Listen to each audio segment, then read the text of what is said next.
орамал жамылып ар жағының бәрі сасып жатқан адамдар да море да. Бірақ енді біз білмейміз ғой кім қандай несі. Бірақ оның негізін білмейді да сөйтіп жүреді. На самом деле просто ал енді мына орамал жамылып жүргеннің күйеулерінің бәрі измена жасап жүреді қайтадан.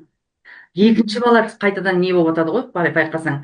Бір үйде орамал таққандардың бір емес екі баласы аурушаңдар. Көп қазір инстаграмда ашып қалсаң сондай да.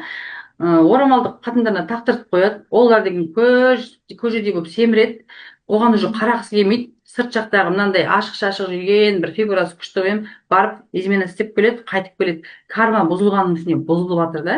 Ары қарай оны ешкім зерттеп жатқан жоқ. Не үшін ана ауру бала туылып жатқанын.